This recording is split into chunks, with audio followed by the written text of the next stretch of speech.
பார்வதி வீடு தேடி வந்த விஜய் என்ன பண்றாங்க பாத்தீங்கன்னா, அங்க சிவன் வந்து ரெக்கார்ட் பண்ணிக்கிறத பார்த்துட்டு ரொம்ப கோவப்பட்டு பேசுறாங்க.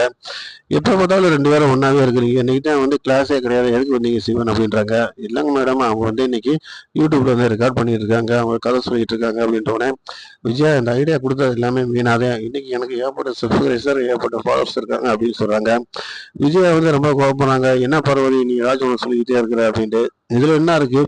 2 பேர் வந்து மனசு விட்டு நல்லா பேசுறோம். ஒருத்தர் புரிஞ்சுக்கிறோம். எங்களுக்குள்ள ஒரு விஷயத்த நல்ல விஷயத்த பண்றோம். இதுல என்ன தப்பு இருக்கு அப்படின்றாங்க. அதே நேரத்துல வந்து சிந்தாமணி எல்லாத்தையும் நோட் பண்ணிட்டு என்ன சொல்றாங்கன்னு பாத்தீங்கன்னா, வேணும்னாலும் சொல்லுங்க மாஸ்டர், நம்ம சிவனை பொறுத்தலிடலாம் அப்படின்றாங்க. என்னாச்சு நீங்க பாட்டுக்கு தப்பு தப்பா முடிவு எடுக்கிறீங்க? 2 பேத்தையும் பிரிச்சு வைக்கிறதா சொன்னீங்க. அவரெல்லாம் ஒண்ணும் பண்ணிடாதீங்க அப்படின்றாங்க.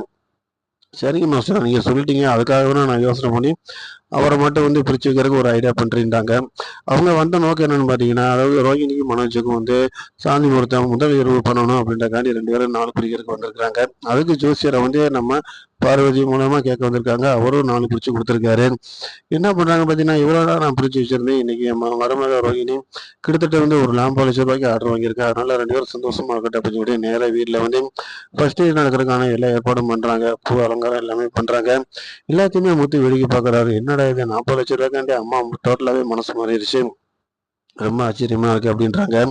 அதே நேரத்துல வந்து வீட்டுல இருக்கவங்க எல்லாருமே நினைக்கிறாங்க, காசு வந்தா போதும் விஜயா வந்து எல்லாத்தையுமே மாத்திரும், குழந்தை பூரா மாத்திரும் அப்படின்றாங்க.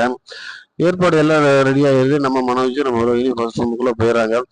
ஆனா அங்க வந்து என்ன பிரச்சனை நடக்க போகுது அப்படிங்கறத நீ அடுத்து தான் பார்க்க முடியும். ஏன்னு பாத்தீங்கன்னா, அந்த அளவுக்கு அந்த இடத்துல ஒரு பிரச்சனை கண்டிப்பா இருக்கு. இதுக்கிடையில வந்து ரோகிணி மனமாற்றத்தை தெரிஞ்சு பார்வதி, என்னடி நீ இப்படி இருக்கிற? காசுன்னா மட்டும் டோட்டலாவே உன் மனசே மாறி போயிருது. இது என்ன நியாயம்? இது மீனா வந்து எவ்வளவு உண்மையா இருக்கிற, ஆனா அவளை வந்து உன் மனசுல வந்து ஏத்துக்கவே மாட்டேன் அப்படின்னு சொல்லி சத்தம் போறாங்க பார்வதி. எல்லாம் தெரிஞ்ச விஜயா வந்து டோட்டலாவே வந்து அவங்கள பொறுத்த வரைக்கும் எல்லாமே கேரக்டர் எல்லாமே பாத்தீங்கன்னா பணம் பணம் அப்படின்ற இடத்துல மட்டும்தான் இருக்காங்க.